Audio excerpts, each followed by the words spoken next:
Hello and welcome everyone. Myself Praveen Bajiya, your agriculture mentor. बेटा हम लोग सीयूईटी के लिए कंप्लीट कोर्स स्टार्ट कर रहे हैं जिसमें मैं आपको एग्रीकल्चर सिखाने वाला हूँ। बेटा एग्रीकल्चर की मैं कंप्लीट क्लासेस कवर करूंगा जो आपके सिलेबस में दी हुई है। कंप्लीट जितने भी लेक्चर हो पाएंगे सभी के सभी एसीआई एग्री यूट्यूब चैनल पर आपको फ्री मिलने वाले हैं। साथ ही साथ आप हमारा एसीआई का यूट्यूब यूट्यूब चैनल के साथ साथ आप हमारा एप्लीकेशन भी डाउनलोड कर सकते हो। वहां पर आपको वीडियोज के साथ साथ में नॉमिनल सी प्राइस में एक टेस्ट सीरीज भी अवेलेबल हो जाएगी जिसमें आप कंप्लीट प्रिपरेशन कर सकते हो। तो आज बेटा अपन पहला लेक्चर चालू करेंगे एग्रोमेट्रोलॉजी का। मेट्रोलॉजी की बात करेंगे। इससे पहले हम एग्रीकल्चर के बारे में कुछ बेसिक जानकारी ले लेते हैं। एग्रीकल्चर है क्या बेटा? एग्रीकल्चर जो है वो एग्रीकल्चर का जो हिंदी वर्ड है कृषि, जिसे हम कृषि कहते हैं। कृषि क्या है? कृषि जो मेटेरियल मतलब कृषि जो वर्ड है वो कृषि वर्ड से मिलकर बना हुआ है जो कि एक संस्कृत का वर्ड है। इसका मीनिंग क्या होता है? कल्टीवेशन लैंड या लैंड कल्टीवेशन। ठीक है, ये कल्टीवेट लैंड और plough the land.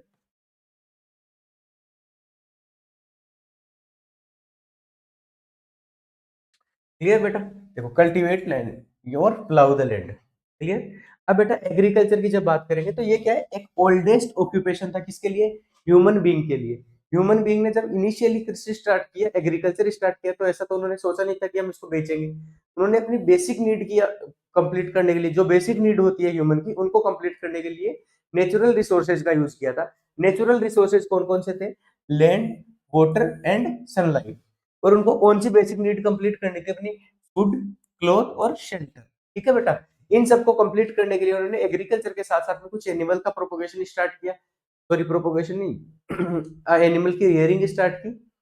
Animal rearing को क्या एनिमल हस्बेंड्री के नाम से जानते हैं हम लोग, जो हम आगे पढ़ने वाले हैं। अब बेटा इंग्लिश जो वर्ड है एग्रीकल्चर का, इंग्लिश वर्ड है एग्रीकल्चर बेटा, वो लेटिन लैंग्वेज से डेरिवेटिव है। ठीक है, लेटिन लैंग्वेज से डेराइव हुआ है। बेटा एग्रीकल्चर दो वर्ड से मिलकर बना हुआ है, एगर और कल्चरा। एगर का मीनिंग क्या होता है? सोइल। कल्चरा मीन्स कल्टीवेशन।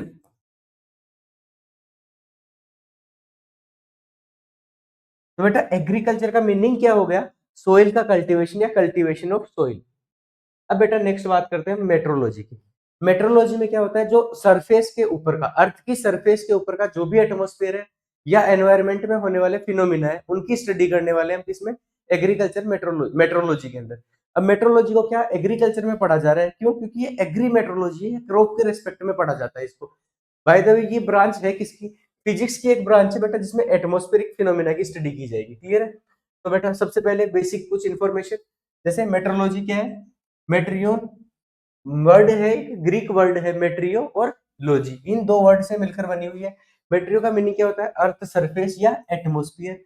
और लॉजी मींस इंडिकेटिंग साइंस या स्टडी। क्लियर है? मेट्रोलॉजी फिजिक्स की ब्रांच, ये मैंने आपको बताई दी है। फिर देखो एग्रीकल्चर मेट्रोलॉजी की बात करते हैं। बेटा एग्रीकल्चर मेट्रोलॉजी क्या है? ये अप्लाइड मेट्रोलॉजी की एक ब्रांच है जिसके अंदर हम लोग क्या डिस्कशन करते हैं? Investing the physical condition of the environment of growing plant और एनिमल ऑर्गेनिज्म। क्लियर है बेटा? एनिमल और प्लांट्स के लिए ग्रोइंग होने वाले अच्छे एनवायरनमेंट के बारे में हम लोग इसमें स्टडी करते हैं। क्लियर है? अब बेटा एग्रीकल्चर मेट्रोलॉजी क्या है? एक एब्रिवेटेड फॉर्म भी बोला जा सकता है किसकी? एग्रीकल्चरल मेट्रोलॉजी की। चलो, अब इसका सबसे पहला जो अपना यूनिट है वो स्टार्ट करेंगे वेदर। बेटा देखो वेदर के बारे में इंफॉर्मेशन आपको मैं कुछ दे दूं। जैसे वेदर क्या है? एक ग्रीक लैंग्वेज का वर्ड है। किसका? ग्रीक लैंग्वेज का वर्ड है।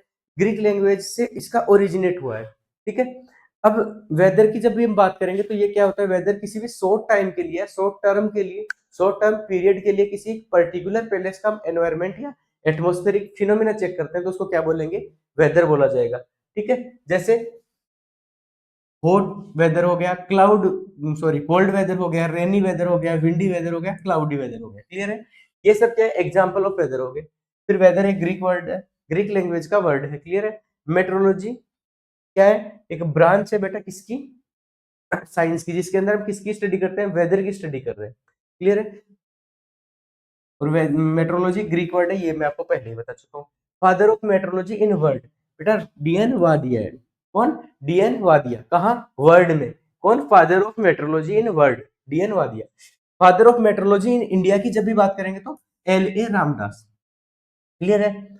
अब बेटा जब एटमॉस्फेयर की हम स्टडी करते हैं लोअर एनवायरनमेंट में तो इसको मेट्रोलॉजी के नाम से पढ़ते हैं, और जब अपर एनवायरनमेंट की जब भी बात की जाएगी 1600 किलोमीटर के बाहर की तो इसको एरोलॉजी के नाम से पढ़ा जाएगा। क्लियर है? चलो नेक्स्ट। अब देखो क्लाइमेट की बात करते हैं। सेम वेदर जैसे किसी शॉर्ट प्लेस या शॉर्ट टर्म के लिए हम किसी इस पर्टिकुलर प्लेस की बात करते हैं, लेकिन जब भी क्लाइमेट की बात की जाएगी तो लगभग 31 टू 33 ईयर्स तक, 31 से लेके 33 ईयर्स तक की स्टडी की जाती है वेदर की या एटमॉस्फेरिक फिनोमेना की, और किसी लार्जर एरिया के लिए। ठीक है? तो बेटा देखो, long term atmospheric conditions for the larger area, ये क्या होते हैं? क्लाइमेट होता है। ये क्या होता इन सिंपल वर्ड में अगर क्लाइमेट को समझा जाए तो एवरेज वेदर है किसका? एक प्लेस का कब तक के लिए? लॉन्ग टर्म के लिए और लार्जर एरिया के लिए। क्लियर है? अब देखो क्लाइमेट कहाँ से आता है? ग्रीक लैंग्वेज का एक वर्ड है। कितने ईयर तक इसकी स्टडी की जाती है?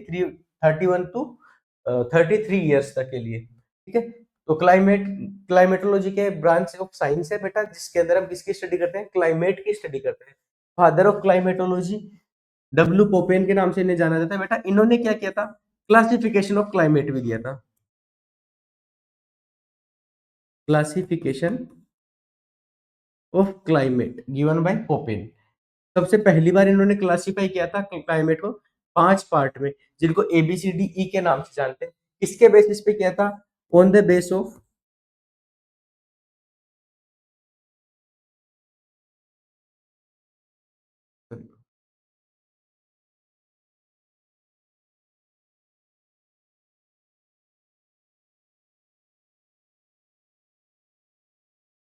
On the basis of vegetation.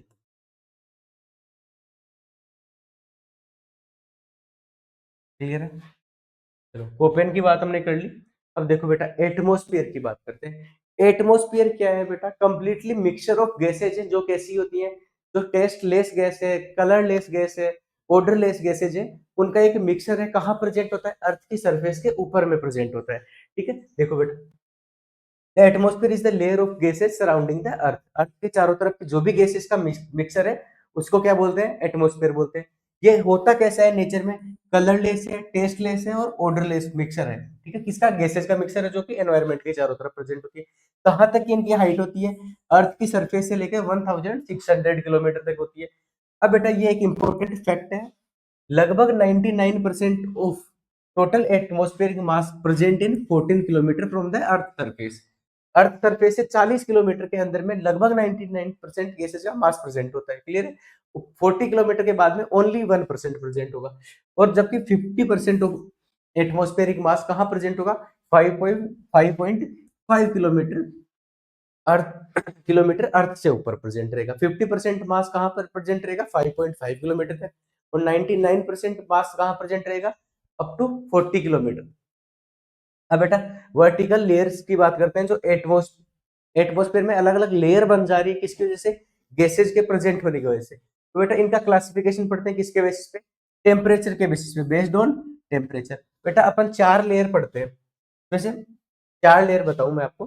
तो थर्म पहली लेयर रहेगी अपनी ट्रोपोस्फियर। ट्रोपोस्फियर कौन सी लेयर है? जो अर्थ के सबसे पास में प्रेजेंट होती है, जिसमें मैक्सिमम वेदर फिनोमेना प्रेजेंट होते हैं। वेदर फिनोमेना क्या रहेंगे? जैसे कि अपना टेम्परेचर हो गया, विंड वेलोसिटी हो गई, विंड की डायरेक्शन हो गई, प्रिसिपिटेशन हो गया, और साइक्लोन्स हो गए। ये सब कहाँ प्रेजेंट रहते हैं? ट्रोपोस्फियर में प्रेजेंट रहते हैं। ट्रोपोस्फियर के ऊपर में मीजोस्फीयर हो गया। मीजोस्फीयर में क्या? ओजोन लेयर प्रेजेंट होती है। मोस्टली एरोप्लेन वगैरह कहाँ उड़ते हैं? मीजोस्फीयर में उड़ाए जाते हैं। उसके बाद में थर्मोस्फीयर।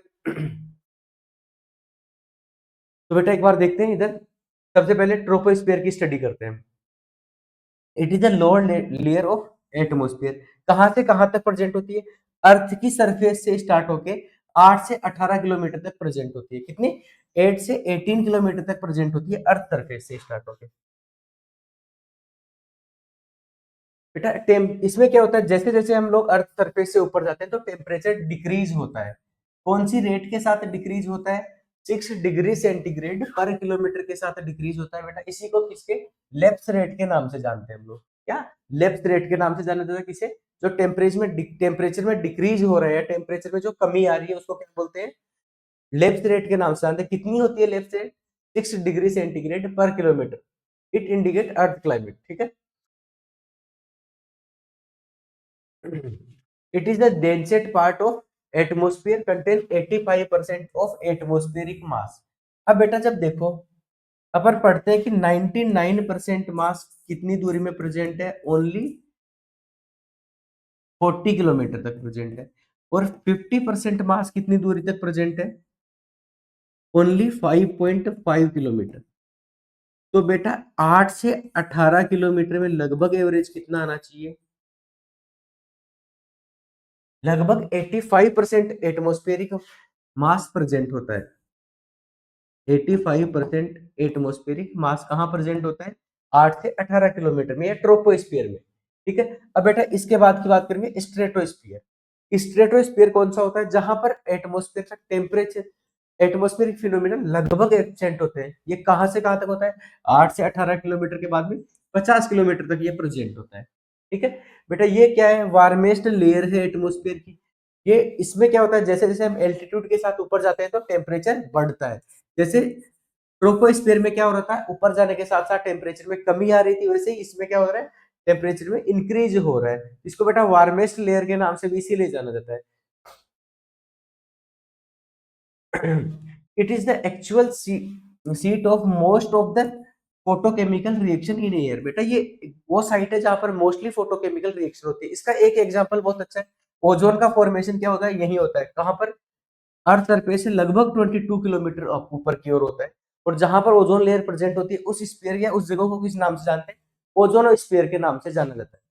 तो ओजोन का फॉर्मेशन होना क्या है, एक फोटोकेमिकल रिएक्शन है। ओजोन का फॉर्मेशन कैसे होता है, बेटा जब एक ऑक्सीजन का मॉलिक्यूल है, ये यूवी रेडिएशन की वजह से ऑक्सीजन के फ्री रेडिकल्स में टूटता है, ऑक्सीजन के दो फ्री रेडिकल्स में टूट गया। बेटा ये हाईली रिएक्टिव एटम्स होते हैं। तो जब एक एक हाईली एक्टिव मॉलिक्यूल या फिर ये फ्री रेडिकल ऑक्सीजन मॉलिक्यूल के साथ फिर से रिएक्शन करते हैं, किसकी वजह से, यूवी रेडिएशन की वजह से ही। और ये किसका फॉर्म करते हैं, ओजोन का फॉर्मेशन करते हैं।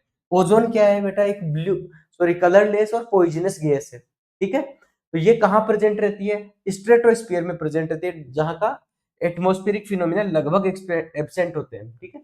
अब बेटा थर्ड लेयर की बात करते हैं, मीजोस्फीयर की। ये स्ट्रेटोस्फीयर के ऊपर की लेयर होती है, कहां से कहां तक होती है, 50 किलोमीटर से 80 किलोमीटर तक प्रेजेंट होती है। ये कोल्ड रीजन होता है, क्यों, क्योंकि सरफेस में जैसे जैसे एल्टीट्यूड के साथ जाएंगे तो 50 किलोमीटर के बाद में टेम्परेचर में फिर से डिक्रीज आएगा। क्लियर है बेटा। अब देखो, अब लास्ट की बात करते हैं, लास्ट पार्ट या लास्ट स्फीयर, जिसको क्या थर्मोस्फीयर के नाम से जानते हैं। बेटा इसकी जो आउटर मोस्ट लेयर है, इसको क्या बोलेंगे, एक्सोस्फीयर बोलते हैं। जैसे बात करी जाए जो अर्थ सरफेस के ऊपर में फर्स्ट लेयर की, इसको क्या बोलते हैं, ट्रोपोस्फियर। इसके बाद की लेयर को क्या बोला जाएगा, स्ट्रेटोस्फियर। इसके ऊपर की लेयर को क्या बोलेंगे, मीजोस्फियर। और मीजोस्फियर के ऊपर थर्मोस्फियर प्रेजेंट होता है। तो बेटा जो थर्मोस्फियर, देखो ये वाला रीजन हो गया ट्रोपोस्फियर का, ट्रोपोस्फियर के ऊपर का रीजन हो गया स्ट्रेटोस्फियर, स्ट्रेटोस्फियर के ऊपर के रीजन को बोल रहे हैं मीजोस्फियर, और मीजोस्फियर के ऊपर के रीजन को बोला जा रहा है थर्मोस्फियर। तो बेटा ये 1600 किलोमीटर तक हम स्टडी करते हैं इसको। यहां तक की रेंज कौन सी है, 8 से 18 किलोमीटर की होगी, ये 18 से 50 किलोमीटर की होगी, 8 से 18 या फिर 18 से ऊपर के 50 किलोमीटर तक का, 50 से 80 या 50 टू 80 किलोमीटर को क्या बोलेंगे, मीजोस्फीयर। यहीं पर बेटा स्ट्रेटोस्फीयर में 22 किलोमीटर के अराउंड क्या प्रेजेंट होती है, ओजोन लेयर प्रेजेंट होती है, ठीक है। अब बेटा ये जो थर्मोस्फीयर है, इसमें भी दो पार्ट प्रेजेंट होते हैं। इसका जो ऊपर का पार्ट है, इसको क्या बोला जाएगा, आइनो एक्सोस्फीयर। और जो बेटा ये लोअर पार्ट है, इसको क्या बोला जाएगा, आइनोस्फीयर। क्लियर है, ये सारी बातें समझ में आ गई आपको। तो बेटा ये 80 किलोमीटर से लेके 1600 किलोमीटर तक प्रेजेंट होता है। लोअर एटमोस्फेयर को क्या आइनोस्फीयर के नाम से जानते हैं, अपर एटमोस्फेयर को क्या नाम से जानते हैं, एक्सोस्फीयर के नाम से जानते हैं, ठीक है। बेटा लॉन्ग डिस्टेंस कम्युनिकेशन, जो रेडियो कम्युनिकेशन पॉसिबल हो पाता है, यहाँ पर जो आइंस प्रेजेंट होते हैं, फ्री आइंस प्रेजेंट होते हैं, उन्हीं की वजह से पॉसिबल हो पाता है। और यहाँ पर एल्टीट्यूड के साथ साथ में टेम्परेचर में डिक्रीज होता है। देखो बेटा, ट्रोपोस्फियर में टेम्परे जैसे जैसे एल्टीट्यूड में जा रहे थे तो टेम्परेचर में आ रही थी कमी। जब स्ट्रेटोस्फियर में गए तो टेम्परेचर में हो रही है इंक्रीज। स्ट्रेटोस्फियर के के बाद जब मीजोस्फियर में गए तो टेम्परेचर में हो रही है कमी। और लास्ट आयनोस्फियर में जब थर्मोस्फियर में जब जाते हैं तो टेम्परेचर में आ रही है वृद्धि। क्लियर है बेटा ये सारी चीजें। अब बेटा नेक्स्ट बात करते हैं कंपोनेंट ऑफ वेदर, या वेदर के कंपोनेंट कौन कौन से। बेटा हमें देखो कौन कौन से कंपोनेंट पढ़ने हैं। सबसे पहला कंपोनेंट है कौन सा, सोलर रेडिएशन। इसके बाद में temperature, solar radiation, temperature, atmospheric pressure, wind, humidity, cloud और प्रिसिपिटेशन। और प्रिसिपिटेशन के टाइप कई सारे। ठीक है, सोलर रेडिएशन क्या होती है सबसे पहले मैं आपको बताऊं तो बेटा जितनी सनलाइट है सन से आने वाली एनर्जी अर्थ की सरफेस पे आ रही है उसी को क्या बोला जा रहा है, सोलर रेडिएशन बोलते हैं। अब ये यूजफुल क्या है बेटा, जितने भी प्लांट फोटोसिंथेसिस कर रहे हैं वो किसकी वजह से करते हैं, सोलर सोलर रेडिएशन की वजह से। अब देखो सोलर रेडिएशन में प्रेजेंट क्या होता है, इसका बेटा एक पार्ट होता है, एक वेवलेंथ होती है, इसको क्या नाम दिया जाता है, फोटोसिंथेटिक एक्टिव रेडिएशन। कितनी वेवलेंथ होती है इसकी, 400 से 700 नैनोमीटर की वेवलेंथ होती है। इसी लाइट के अंदर बेटा हम लोग जो विजिबल लाइट देख पाते हैं, विबग्योर जिसको हम बोलते हैं, बेटा ये 400 से 700 नैनोमीटर में ही प्रेजेंट होता है। क्लियर है बेटा। तो एक बहुत इंपॉर्टेंट है, हमारी आंखों की विजिबिलिटी भी सोलर रेडिएशन की वजह से बनी होती है। प्लांट क्या कर रहे हैं, फोटोसिंथेसिस कर रहे हैं किसकी वजह से, सोलर रेडिएशन की वजह से। दूसरा टेम्परेचर, बेटा किसी भी बॉडी के अंदर या किसी भी सरफेस के अंदर की हीट कितनी प्रेजेंट है इसको किससे नापते हैं, टेम्परेचर के लिए, टेम्परेचर से रिप्रेजेंट किया जाता है। टेम्परेचर को चेक किसकी हेल्प से किया जाता है, तो टेम्परेचर को चेक करने के लिए थर्मोमीटर यूज किए जाते हैं। अलग अलग टाइप के थर्मोमीटर होते हैं, जैसे मिनिमम थर्मोमीटर, मैक्सिमम थर्मोमीटर, जो हम आगे पढ़ेंगे। एटमॉस्फेरिक प्रेशर, बेटा एटमॉस्फेयर में जो गैस प्रेजेंट है, जो भी गैसेज एटमॉस्फेयर में प्रेजेंट है वो अपने मोलिकुलर वेट के कारण अर्थ के सरफेस के ऊपर एक प्रेशर जनरेट करती है। उसी प्रेशर को क्या बोलते हैं, एटमॉस्फेरिक प्रेशर। किस चीज से इसको नापते हैं, बैरोमीटर की हेल्प से इसको नापा जाता है। जनरली कितना प्रेजेंट होता है, ये 1 एटीएम प्रेजेंट होता है। किसके बराबर होता है ये हम आगे डिस्कशन करेंगे। विंड क्या है बेटा, जो मूविंग एयर होती है उसी को क्या बोल दिया जाता है, विंड बोल दिया जाता है। बेटा कोल्ड विंड और हॉट विंड, दो टाइप की विंड प्रेजेंट होती है। ह्यूमिडिटी क्या है, एटमॉस्फेयर में जितना amount of water vapour present होगा उसी को किसके नाम से जानेंगे, ह्यूमिडिटी के नाम से जानते हैं। अब बेटा क्लाउड क्या है, जो बेटा रेन को रेन या प्रेसिपिटेशन करवाने के लिए रिस्पॉन्सिबल फैक्टर होते हैं उनको क्या बोलते हैं, क्लाउड्स बोलते हैं। और प्रेसिपिटेशन क्या है, अर्थ की सरफेस पे किसी भी फॉर्म में वाटर का पहुंचना, उसको क्या बोला जाएगा, प्रेसिपिटेशन बोलते हैं। तो चलो एक एक करके वेदर फिनोमेना की स्टडी करते हैं। पहला है अपना सोलर रेडिएशन।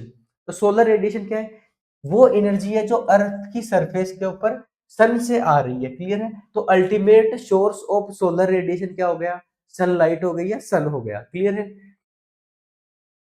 अब देखो कौन से इंस्ट्रूमेंट की हेल्प से सोलर रेडिएशन को नापा जाता है, चेक किया जाता है। पहला हो गया सनशाइन रिकॉर्डर, दूसरा फोटोमीटर और तीसरा पायरोनोमीटर।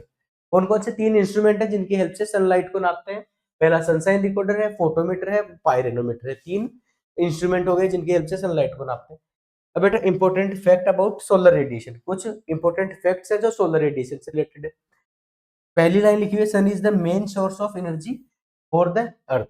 अर्थ पर जितनी भी प्रोसेस हो रही है उनके लिए सबसे मेन एनर्जी का सोर्स कौन कौन है, सनलाइट है। बेटा सनलाइट में क्या फोटोसिंथेसिस पॉसिबल हो पा रहा है, हम लोग देख पा रहे हैं किसी चीज को, तो हमारे लिए फूड सोर्स का काम कर रहा है। जितने भी ऑर्गेनिज्म ग्रो कर रहे हैं सनलाइट की वजह से ग्रो कर रहे हैं। अब देखो डिस्टेंस कितनी है, सनलाइट सन और अर्थ के बीच की 1.5 इंटू 10 की पावर 8 किलोमीटर, या फिर इसको 150 मिलियन किलोमीटर भी बोला जाता है। क्या, 150 मिलियन किलोमीटर। 1 मिलियन में कितना, 10 की पावर 6 किलोमीटर होता है। ठीक है।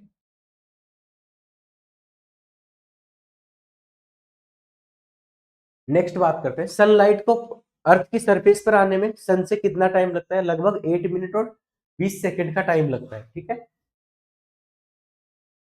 अब देखो सोलर कांस्टेंट क्या है बेटा, जब पर एक स्क्वायर एरिया की बात करें, पर सेंटीमीटर स्क्वायर एरिया में हर एक मिनट में कितनी सोलर रेडिएशन आ रही है पर सेंटीमीटर स्क्वायर।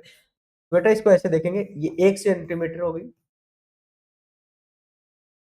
ये भी 1 सेंटीमीटर, और इसमें पर मिनट में कितनी सोलर रेडिएशन आ रही है बेटा, इसी को किस नाम से जानते हैं, सोलर कांस्टेंट के नाम से जानते हैं। लाइट और कलर की बात करते हैं। प्लांट प्लांट क्या करते हैं, फोटोसिंथेसिस करते हैं। कौन सी लाइट में? मैक्सिमम फोटोसिंथेसिस हो पाता है रेड लाइट में, और मिनिमम फोटोसिंथेसिस या लोएस्ट फोटोसिंथेसिस कौन सी लाइट में होगा? ग्रीन लाइट में। अब बेटा हमें तो जनरली क्या होती है, एक ही कलर की लाइट दिखती है, क्योंकि हमारी आई इसको फील नहीं कर पाती है। लेकिन जब कभी भी हम लोग,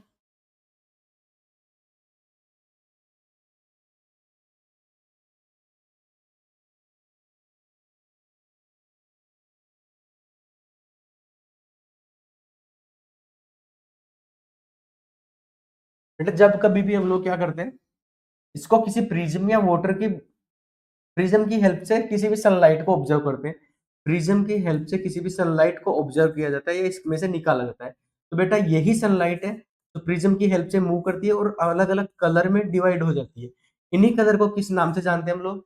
विजिबल लाइट के कलर के नाम से जाना जाता है। ये क्या होता है, इनमें डेविएशन हो जाता है, जो ये सनलाइट आ रही है इसमें, ये स्प्लिट हो जाती है अपने अलग अलग कंपोनेंट कलर्स में। इन्हीं कंपोनेंट कलर की वजह से हमें ये अलग अलग वेवलेंथ की वजह से ये अलग अलग कलर की दिख रही है, ठीक है।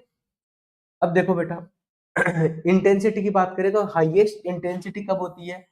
दोपहर में 12 बजे के आसपास, मतलब 12 एट नून, ठीक है। बेटा लोएस्ट इंटेंसिटी कब होती है? बिफोर सनलाइट प्रेजेंट होती है, ठीक है। मिनिमम अमाउंट ऑफ सनलाइट कब प्रेजेंट होगी? जब सन सनराइज से जस्ट पहले प्रेजेंट होती है या फिर सनसेट के बाद में प्रेजेंट होती है। बेटा एब्जॉर्प्शन की बात करें तो ब्लैक कलर क्या करता है, मैक्सिमम सनलाइट को एब्जॉर्ब करता है, और मिनिमम एब्जॉर्ब करेगा कौन? White colour. चलो एल्बिडो, नेक्स्ट टॉपिक क्या है अपना? एल्बिडो। एल्बिडो क्या है बेटा? किसी भी सरफेस की पावर है जिस पावर से वो सनलाइट को या सनलाइट को रिफ्लेक्ट कर पा रहा है, वो क्या होगी? उसकी एल्बिडो होगी, या उसको रिफ्लेक्टिंग पावर के नाम से जानते हैं। अब देखो बेटा किस सरफेस की एल्बिडो सबसे ज्यादा होगी और किस सरफेस की एल्बिडो मिनिमम होगी? बेटा जो चीज कलर में व्हाइट रहेगी उसकी एल्बिडो मैक्सिमम रहेगी, जो चीज कलर में जितनी ज्यादा डार्क रहेगी तो उसकी एल्बिडो सबसे कम रहेगी। जैसे एग्जांपल चेक करते हैं हम लोग। एल्बिडो होता क्या है? रिफ्लेक्टिंग पावर ऑफ सरफेस है, सनलाइट को रिफ्लेक्ट करने की पावर की बात करते हैं। तो स्नो जो व्हाइट कलर की बर्फ है बेटा, उसकी हाईएस्ट एल्बिडो होती है कितनी? 94%। जो बेटा चारकोल ब्लैक कलर का होता है उसकी एल्बिडो कितनी है? ओनली 4% होती है, ठीक है। बेटा पेडी या राइस की बात करें तो इसका एल्बिडो होता है लगभग 12%। बेटा एल्बिडो को मेजर करने के लिए कौन सा इंस्ट्रूमेंट काम में लेते हैं? इंस्ट्रूमेंट एल्बिडोमीटर काम में लिया जाता है। मैक्सिमम जर्मिनेशन कौन सी लाइट के अंदर प्रेजेंट होगा? रेड लाइट में।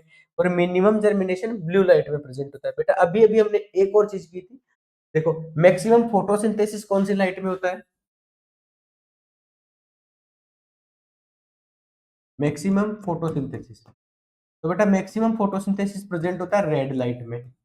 मिनिमम फोटोसिंथेसिस ये प्रेजेंट होगा अपनी ग्रीन लाइट में। ये एक पॉइंट हो गया। नेक्स्ट पॉइंट की बात करेंगे, मैक्सिमम जर्मिनेशन कौन सी लाइट में होगा?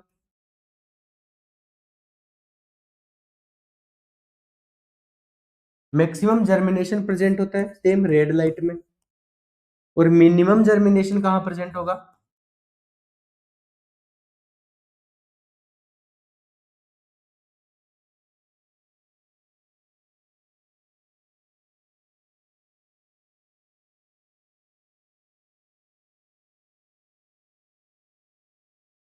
मिनिमम जर्मिनेशन प्रेजेंट होगा अपना ब्लू लाइट में। क्लियर? अब बेटा दूसरे एटमॉस्फेरिक फिनोमेना की बात करते हैं, ये क्या है? टेम्परेचर। टेम्परेचर होता क्या है? अमाउंट ऑफ हीट है जो कि कहां प्रेजेंट होती है? किसी भी सब्सटेंस में या किसी भी सरफेस के अंदर प्रेजेंट होने वाली है, ठीक है। बेटा सिंपल वर्ड में इसको कहा जाए तो कोई भी सरफेस कितनी हॉट है या कोल्ड है, इसी को किसके नाम से जानते हैं? टेम्परेचर के नाम से जानते हैं। टेम्परेचर किसकी हेल्प से मेजर किया जाता है? थर्मोमीटर की हेल्प से मेजर किया जाता है, ठीक है। थर्मोमीटर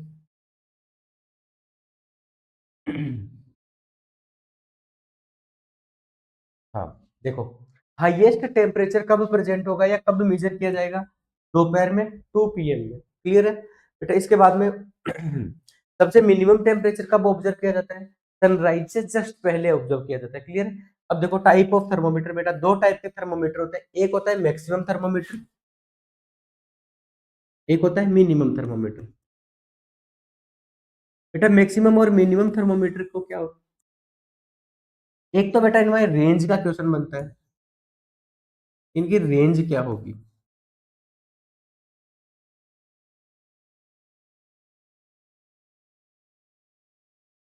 और दूसरा इनमें बल्ब में कौन सा मटेरियल फिल होता है, क्या प्रेजेंट होता है।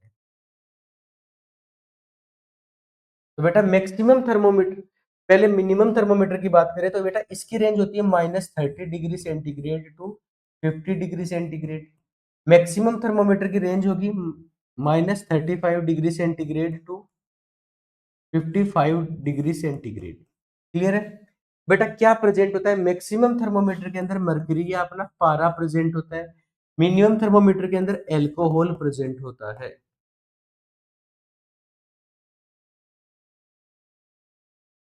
एल्कोहल प्रेजेंट होता है। चलो, मिनिमम थर्मोमीटर बेटा काम किस में आता है, लोएस्ट टेम्परेचर को चेक करने में काम में आता है। क्या प्रेजेंट होता है इसके अंदर, बेटा ये थोड़ा सा मिस्टेक हो गया, -40 to 50 डिग्री सेंटीग्रेड आएगा। -40 degree centigrade to 50 degree centigrade. काम क्या आता है इसमें, एल्कोहल प्रेजेंट होता है इसके अंदर, और रेंज क्या होती है इसकी -40 degree centigrade to 50 degree centigrade positive तक। ठीक है। अब बेटा मैक्सिमम थर्मोमीटर की बात करेंगे जब हम, तो ये क्या करता है, हाईएस्ट टेम्परेचर को नापने के काम में आता है। इसके अंदर क्या भरा होता है, मरकरी भरी होती है। रेंज क्या है इसकी -35 to 55 डिग्री सेंटीग्रेड तक होती है। अब बेटा इसी थर्मोमीटर को काम में लिया जाता है सोइल का टेम्परेचर नापने के लिए। तो बेटा इसको क्या बोला जाएगा, सोइल थर्मोमीटर बोलेंगे। ये सोइल थर्मोमीटर क्या होता है बेटा, एक एंड से थोड़ा सा बेंट होता है, इसी एंगल को क्या नाम दिया जाता है, बेंट एंगल नाम देते हैं। कितना होता है ये, 120 डिग्री से 135 डिग्री तक होता है। ठीक है। बेटा ये जो इसका बल्ब वाला पार्ट है, ये सरफेस के साथ एकदम हॉरिजॉन्टली प्लेस किया जाता है। क्या, हॉरिजॉन्टली एकदम सरफेस के साथ चिपका के रखा जाता है। क्लियर है। बेटा बेंट एंगल की बात कर ली, बेटा अलग अलग डेप्थ पर ये यूज किया जाता है इनको, 5 सेंटीमीटर, 10 सेंटीमीटर, 15 सेंटीमीटर, जितनी डेप्थ तक अपने को सोइल का टेम्परेचर चेक करना है उतनी डेप्थ पर इनको रखा जाता है। 5 सेंटीमीटर की बात करें, फर्स्ट हो गया, सेकंड हो गया 10 सेंटीमीटर, थर्ड हो गया 15 सेंटीमीटर। इस तरीके से तीन अलग अलग थर्मोमीटर यूज लिए जाते हैं अपनी रिक्वायरमेंट के हिसाब से। बेटा नेक्स्ट बात करते हैं नेक्स्ट फिनोमिना की। ये कुछ इंपॉर्टेंट फैक्ट है टेम्परेचर के लिए। जैसे अर्थ, सनलाइट, सन का सरफेस का टेम्परेचर कितना है, 6000 डिग्री सेंटीग्रेड होगा। एवरेज अर्थ की सरफेस का एवरेज टेम्परेचर कितना होगा, 15 डिग्री सेंटीग्रेड होगा। प्लांट को फोटोसिंथेसिस के लिए कौन से टेम्परेचर की सबसे ज्यादा रिक्वायरमेंट होती है, कौन से टेम्परेचर मैक्सिमम फोटोसिंथेसिस होता है, 30 to 35 degree centigrade. Nutrition absorption के लिए रूट को कितने डिग्री सेंटीग्रेड टेम्परेचर की आवश्यकता होती है, 20 to 30 degree centigrade. Suitable temperature for nitrification same 30 to 35 degree centigrade. बेटा वीट की जो रूट होती है बेटा, उनमें टिलरिंग के लिए मीन्स तो नई रूट का डेवलपमेंट होता है, उसके लिए 16 to 20 डिग्री सेंटीग्रेड टेम्परेचर की रिक्वायरमेंट होती है। खरीफ क्रॉप की जर्मिनेशन के लिए 28 to 35 डिग्री सेंटीग्रेड टेम्परेचर की रिक्वायरमेंट होती है। और बेटा ये दो फैक्ट आपको याद करने हैं। या -40 डिग्री सेंटीग्रेड पर क्या होता है, सेल्सियस और फ़ारेनहाइट दोनों, सेल्सियस और फ़ारेनहाइट दोनों टेम्परेचर इक्वल होते हैं। मींस दोनों सेल्सियस की जो थर्मोमीटर है वो भी सेम रीडिंग दिखाती है, और फ़ारेनहाइट की थर्मोमीटर भी सेम रीडिंग दिखाती है। कब, -40 डिग्री सेंटीग्रेड या -40 डिग्री फ़ारेनहाइट पर। दूसरी बात करें एब्सोल्यूट जीरो टेम्परेचर किसको बोला गया है, -273 डिग्री सेंटीग्रेड को बोला गया है। ये क्या है, मैक्स मिनिमम पॉसिबल टेम्परेचर है। क्या, मिनिमम पॉसिबल टेम्परेचर है। नेक्स्ट बात करें इसकी एटमॉस्फेरिक प्रेशर की। एटमॉस्फेरिक प्रेशर क्या होता है बेटा, अर्थ की सरफेस के ऊपर जो गैसेज का मिक्सर है उसके मोलिकुलर वेट के कारण लगने वाला प्रेशर क्या होता है, एटमॉस्फेरिक प्रेशर होता है। बेटा किससे इसको नापा जाता है, बैरोमीटर की हेल्प से इसको नापते हैं। कौन सा इंस्ट्रूमेंट है, बैरोमीटर। किसके इक्वल होता है बेटा, ये 180 एटमॉस्फेरिक प्रेशर के इक्वल होता है। इसके बराबर इसको नापा गया है बाकी, बेटा 76 सेंटीमीटर ऑफ मर्क्यूरी या फिर 1020 सेंटीमीटर वाटर के कॉलम के बराबर इसको नापा जाता है। ठीक है। बेटा अगर बैरोमीटर में सडन ड्रॉप होता है, बैरोमीटर की रीडिंग में क्या होता है, सडनली ड्रॉप होता है, तो ये किस चीज को इंडिकेट करता है, स्ट्रॉमी वेदर या जो तूफानी वेदर होता है, तेज हवाओं का वेदर होता है, उसको रिप्रेजेंट करता है। The unit of atmospheric pressure is bar और पास्कल। अब बेटा बार की बात करते हैं। एक बार में 10 की पावर 5 पास्कल होता है। एक बार में 10 की पावर 5 पास्कल होता है और एक बार में 0.987 एटमॉस्फेरिक प्रेशर होता है। ठीक है बेटा। फोर्थ एटमॉस्फेरिक फिनोमेना की बात करेंगे, विंड। विंड क्या है बेटा? जो ब्लो होती हुई एयर है, उसी को क्या बोला गया है? विंड बोला गया है। तो बेटा अगर ब्लो हो रही है तो ऑब्वियस सी बात है, इसकी एक प्रॉपर डायरेक्शन भी होगी और एक प्रॉपर स्पीड भी होगी। बेटा इसी के लिए दो इंस्ट्रूमेंट अलग अलग काम में लिए जाते हैं। जो बेटा एक विंड की डायरेक्शन चेक करने के लिए होता है, उसको तो क्या बोलते हैं? Wind vane.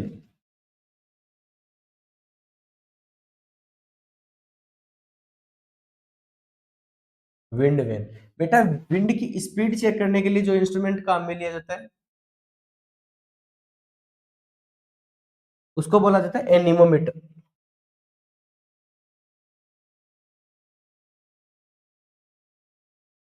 ठीक है बेटा। एनीमोमीटर क्या है बेटा? इस तरीके का दिखने वाला एक इंस्ट्रूमेंट होता है जिसको पिलर की हेल्प से जमीन से जोड़ दिया जाता है। तो बेटा इसके ऊपर देखो, ये कप शेप की स्ट्रक्चर लगी हुई होती है अलग अलग डायरेक्शन में। तो बेटा जब भी हवा आती है तो इनकी कप शेप की स्ट्रक्चर से टकराती है और ये मूव करता है, राउंड राउंड घूमता है बेटा। जितने ज्यादा रोटेशन हो गए उतनी ज्यादा विंड की वेलोसिटी आएगी। ठीक है। अब विंड वेन का काम क्या होता है? विंड की डायरेक्शन चेक करना। बेटा ये भी इसी की तरह एक फ्री फॉर्म सर्कल पर लगी लगी हुई स्ट्रक्चर होती है, जो अर्थ की सरफेस पर किसी भी पिलर की हेल्प से जोड़ दी जाती है। बेटा इसमें एक आगे की ओर एरो बना होता है, पीछे की ओर भी एक एरो प्रेजेंट होता है। ये क्या करते हैं बेटा? जहां की ओर डायरेक्शन होती है उसमें इधर जिस साइड में हवा ब्लो हो रही है या जिस डायरेक्शन में हवा जा रही है, उसी डायरेक्शन में ये इंडिकेट करती हुई दिखती है। क्लियर है बेटा? तो जहां से हवा आ रही है या जिधर हवा जा रही है उसको क्या बोलते हैं? Windward side. बेटा जहां से हवा आ रही है उस डायरेक्शन का क्या बोलते हैं? Levered side.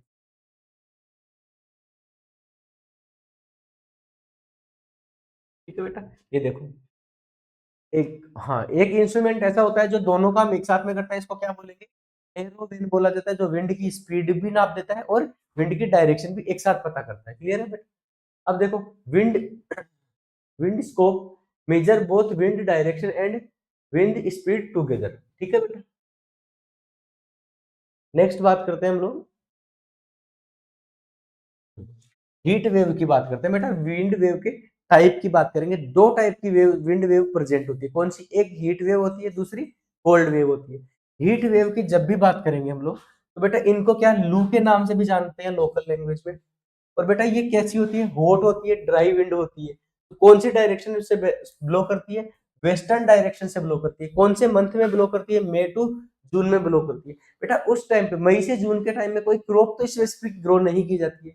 तो बेटा इस टाइम पे कौन सी क्रॉप होगी? जो बेटा फ्लावर और फ्रूट क्रॉप प्रेजेंट होती है, इन्हीं को ये सबसे ज्यादा नुकसान पहुंचाती है। सबसे ज्यादा मैक्सिमम डैमेज लू के द्वारा किसको किया जाता है? जो बेटा हॉर्टिकल्चर क्रॉप होती है, फ्रूट्स हो गए, फ्लावर्स हो गए, उनको। क्या क्या डिजीज कोज कर सकती है बेटा? ड्राइंग कर सकती है, विल्टिंग कर सकती है और क्रॉप यील्ड में कमी करती है। दूसरी विंड वेव की बात करें तो कोल्ड वेव हो गई। बेटा जो लो टेम्परेचर की हवाएं होती है उनको क्या बोलेंगे? कोल्ड वेव बोलेंगे। कोल्ड वेव कहाँ प्रेजेंट कौन से सीजन में आएगी? विंटर सीजन में आएगी, दिसंबर से जनवरी में। बेटा इसी सीजन में रबी की क्रॉप ग्रो की जाती है। तो बेटा रबी की क्रॉप को सबसे ज्यादा नुकसान कौन सी वेव करेगी? कोल्ड वेव करेगी। इनकी डायरेक्शन क्या होती है? नॉर्दर्न डायरेक्शन होती है, नॉर्थ की साइड से ब्लो होती है। ठीक है। अब ये बेटा जब हवा चलती है, ठंडी हवा सर्दियों में चलती है, तो 8 से 10 डिग्री सेंटीग्रेड टेम्परेचर में कमी कर देती है नॉर्मली। बेटा नेक्स्ट टॉपिक अपना ह्यूमिडिटी। ह्यूमिडिटी क्या होती है बेटा? बेसिकली जो एटमॉस्फेरिक या वाटर वेपर जो एटमॉस्फेयर में प्रेजेंट है, उसी को किसके नाम से जानते हैं? ह्यूमिडिटी के नाम से जानते हैं। बेटा ह्यूमिडिटी तीन टाइप से होती है। पहली होती है एब्सोल्यूट ह्यूमिडिटी। एब्सोल्यूट ह्यूमिडिटी क्या होती है बेटा? जो वाटर वेपर एटमॉस्फेयर में प्रेजेंट होती है, कितने एरिया में प्रेजेंट होती है, पर वॉल्यूम ऑफ एटमॉस्फेयर में कितनी प्रेजेंट है, उसको क्या बोलेंगे? Absolute humidity. एब्सोल्यूट ह्यूमिडिटी क्या है? Amount of water vapour present in air. कितने में? पर वॉल्यूम में। इसके एब्सोल्यूट ह्यूमिडिटी के लिए फॉर्मूला कौन सा यूज लिया जाता है? मास ऑफ वाटर वेपर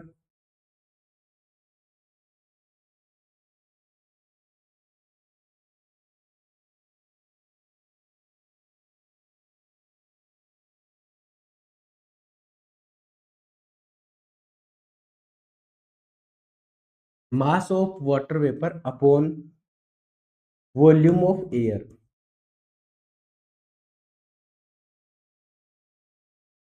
बेटा वॉल्यूम को मीटर क्यूब में नापते हैं हम लोग, सेंटीमीटर क्यूब में नापते हैं, और मास को किस में नापते हैं, ग्राम किलोग्राम में नापते हैं। बेटा इसीलिए इसके यूनिट क्या हो जाएंगी, ग्राम पर मीटर क्यूब, ग्राम पर सेंटीमीटर क्यूब, किलोग्राम पर मीटर क्यूब, ऐसे इसके यूनिट हो जाएंगे किसके, एब्सोल्यूट ह्यूमिडिटी के। स्पेसिफिक ह्यूमिडिटी की बात करते हैं। स्पेसिफिक ह्यूमिडिटी क्या होती है बेटा, ये प्रेजेंट होती है क्या, एटमॉस्फेयर में प्रेजेंट वाटर वेपर है, लेकिन कहाँ प्रेजेंट है, per unit mass of air में, क्या, per unit mass of air में प्रेजेंट ह्यूमिडिटी को क्या बोलेंगे, या वाटर वेपर को क्या बोला जाता है, स्पेसिफिक ह्यूमिडिटी बोलते हैं। बेटा इसको किसमें मेजर किया जाता है, इसकी यूनिट क्या होती है, ग्राम पर किलोग्राम, किलोग्राम पर किलोग्राम, या ग्राम पर ग्राम। क्यों, क्योंकि बेटा इसका फॉर्मूला देखो कौन सा यूज किया जाता है, specific humidity, amount of water vapour present in atmosphere,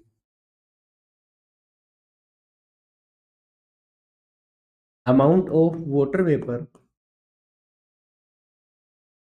upon mass of atmospheric gases. Clear है बेटा ये बात। अब तीसरी बात करते हैं रिलेटिव ह्यूमिडिटी की। रिलेटिव ह्यूमिडिटी कैसे चेक की जाती है, बेटा amount of water vapour present in atmosphere, उसके नीचे में डिवाइड किया जाता है मैक्सिमम, मैक्सिमम जितनी ह्यूमिडिटी हो सकती है, maximum amount of water vapour. तो बेटा ये क्या होती है, यूनिट लेस होती है एक तो, एब्सोल्यूट ह्यूमिडिटी, और एग्रीकल्चर के रिस्पेक्ट में इसी को सबसे ज्यादा चेक किया जाता है। और जब 60 to 70% रिलेटिव ह्यूमिडिटी होती है, तो वो सबसे ज्यादा अच्छी होती है किसके लिए, क्रॉप ग्रोइंग के लिए। तीसरे कुछ एडिशनल पॉइंट है, ह्यूमिडिटी को किससे नापा जाता है, हाइग्रोमीटर या साइक्रोमीटर की हेल्प से इसको नापते हैं, चेक करते हैं, ठीक है। अब बेटा जितनी ज्यादा एटमॉस्फेयर में ह्यूमिडिटी प्रेजेंट होगी, मींस एटमॉस्फेयर में मॉइस्चर ज्यादा प्रेजेंट है, तो फंगल डिजीज के फैलने का सबसे ज्यादा खतरा रहेगा। फंगल डिजीज क्यों फैलती है ह्यूमिडिटी, ज्यादा ह्यूमिडिटी में, क्योंकि बेटा फंगस मैक्सिमम ग्रोथ कहाँ करते हैं,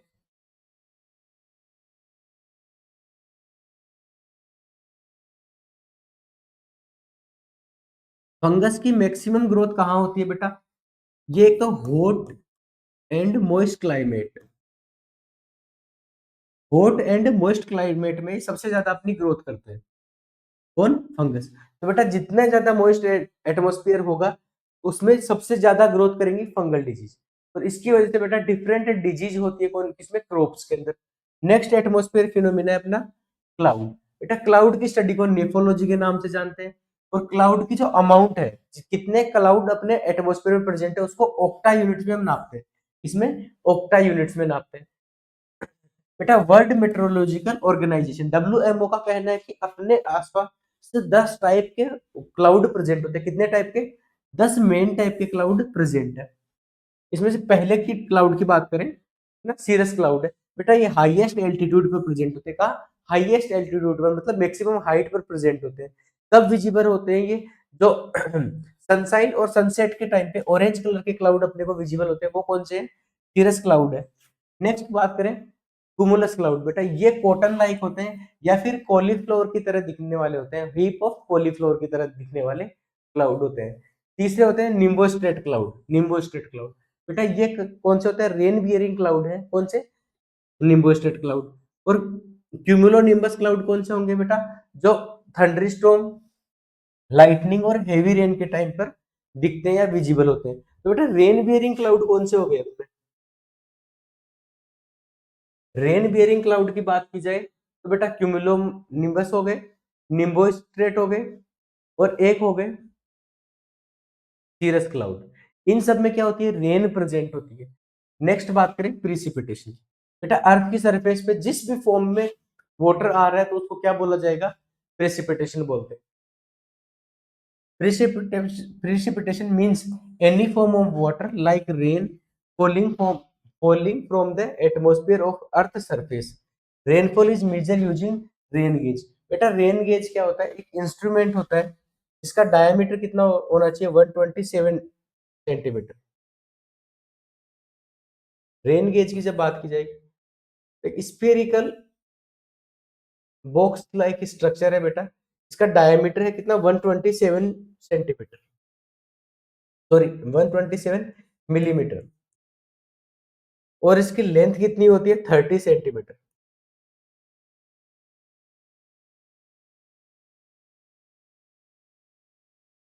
बेटा इसमें एक उल्टे कीप की जैसी लगी हुई स्ट्रक्चर प्रेजेंट होती है जो बाहर से आने वाली जितनी भी रेन है उसको एक जगह कलेक्ट करती है और यहीं पर बेटा मीटर लगे होते हैं, स्केल की रीडिंग लिखी होती है। कब कब चेक किया जाता है इसके अमाउंट को या वाटर को? बेटा मॉर्निंग में सुबह 8:30 AM पे और दोपहर बाद में 2 PM पर इसको चेक किया जाता है। तीसरी बात करें नेक्स्ट बेटा, रेनी डे और एग्रीकल्चरल रेनी डे का क्या मीनिंग है? बेटा अगर किसी पर्टिकुलर प्लेस पर एक दिन में या 24 हावर्स में 2.5 mm से ज्यादा रेन हो रही है, 2.5 mm से ज्यादा रेन हो रही है, तो इसको क्या बोला जाएगा?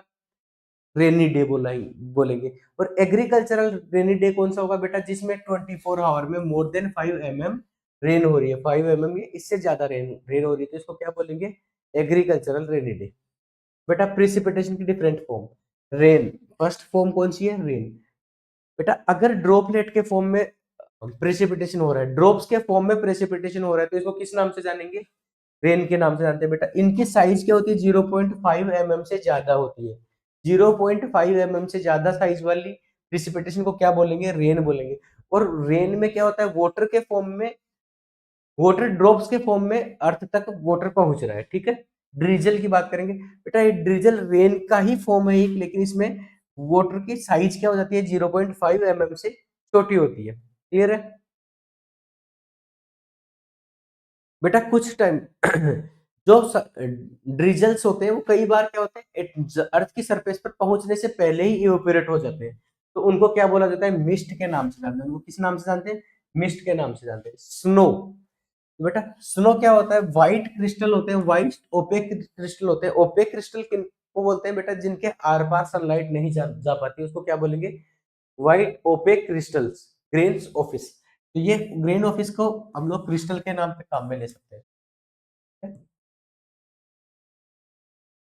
क्रिस्टल्स। तो बेटा ऐसे छोटे छोटे क्रिस्टल्स है, किसके? वाटर के ही बने हुए हैं, लेकिन क्या करते हैं? व्हाइट कलर के होते हैं, ओपेक होते हैं, इनके आर पार सनलाइट नहीं जा पाती है, ठीक है।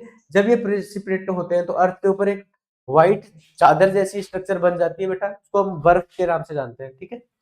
आइस क्रिस्टल है, resulting the form of sublimation, sublimation के रिजल्ट से ये फॉर्म होता है। स्लीट की बात करेंगे बेटा, स्लीट नेक्स्ट फॉर्म कौन सी है? स्लीट। इसमें स्लिट में क्या होता है? मिक्सर होता है, किसका? रेन एंड स्नो का। रेन के साथ स्नो आ रही, मीन्स कुछ अमाउंट में वाटर प्रेजेंट है, कुछ अमाउंट में स्नो या सॉलिड फॉर्म में रेन प्रेजेंट है, ठीक है। जब इसी के साथ साथ छोटे छोटे पेलेट्स के फॉर्म में स्नो आती है, इसकी साइज क्या होगी? 5 mm से ज्यादा होती है, ठीक है। हेल की बात करेंगे बेटा, ये क्या होते हैं? स्पेयर आइस के छोटे छोटे पीसेज है। हेल में क्या होता है? आइस के छोटे छोटे पीस होते हैं, कम डायमीटर, इनका डायमीटर थोड़ा ज्यादा होता है, कितना? 5 से लेके 15 नैनोमीटर तक होता है, माइक्रोमीटर तक, सॉरी। इनको किस नाम से जानते हैं? हेल के नाम से जानते हैं। नेक्स्ट, हेलस्टॉर्म कहाँ प्रेजेंट होता है? फ्रीक्वेंटली ट्रॉपिक्स में, ट्रॉपिकल रीजन जो होते हैं उनमें हेलस्टॉर्म पर्टिकुलर मिलते हैं। कौन से महीने में? मार्च से लेके मई के बीच में सबसे ज्यादा ये देखे जाते हैं, ठीक है, सबसे ज्यादा ऑब्जर्व किए जाते हैं। बेटा rainfall associated with the hailstones is called hailstorms. Hailstorm किनको बोला जाएगा? जब भी प्रेसिपिटेशन या रेनफॉल होगी, किसके साथ साथ होगी? स्टोन, हेल स्टोन के साथ साथ में होगी। हेल स्टोन कौन से होंगे बेटा?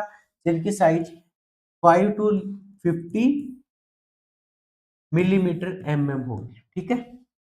ड्यू की बात करते हैं next. Moist moisture condense in the small drop upon cool surface. बेटा जब भी किसी कोल्ड ड्रिंक की या पानी की ठंडी बोतल के चारों तरफ आप छोटी छोटी बूंदे पानी की जमी हुई देखते हो, ऐसे ऐसे ड्रॉप के फॉर्म, बेटा इसको किसके नाम से जानते हैं? ड्यू के नाम से जानते हैं, जो ड्यू प्रेजेंट होती है बाहर की ओर। फ्रोस्ट की बात करते हैं, जो बेटा छोटी एकदम बारीक लेयर आइस की डिपॉजिट हो जाती है अर्थ सरफेस के ऊपर, उसको फ्रोस्ट के नाम से जानते हैं। और बेटा जब अपने क्लाउड ही नीचे की ओर मूव करने लगते हैं, किसकी वजह से? हाई मॉइस्चर की वजह से, तो उनको फॉग के नाम से जाना जाता है। अब बेटा लास्ट अपना टॉपिक है इसमें, आर्टिफिशियल रेन। आर्टिफिशियल रेन क्यों करवाई जाती है? एक तो एटमॉस्फेयर में से पॉल्यूशन को हटाने के लिए, मीन्स जो पॉइजनस एयर है उसको कम करने के लिए। और इसका एक दूसरा रीजन है, ऐसे जो ड्राउट प्लेस है जहां पर पानी कम अमाउंट में प्रेजेंट होता है, तो वहां पर रेन करवाकर हम लोग क्या एग्रीकल्चर को प्रमोट कर सकते हैं। दो दो तरीके से ये हो सकती है। एक होती है क्लोड क्लाउड सीडलिंग और एक वार्म क्लाउड सीडलिंग। बेटा ये डिपेंड करता है हम कौन से क्रिस्टल का यूज करते हैं। अगर हम लोग ड्राई आइस या फिर सिल्वर आयोडाइड के क्रिस्टल का यूज करते हैं तो इसको क्या बोलेंगे, कोल्ड क्लाउड सीडलिंग बोलेंगे। और वार्म क्लाउड सीडलिंग को बोलेंगे जब ये सोडियम क्लोराइड, ये नॉर्मल अपना कॉमन साल्ट का सॉल्यूशन काम में लिया जाता है, तो इसको क्या बोलेंगे, वार्म क्लाउड सीडलिंग। भाई ठीक है, रोक दे।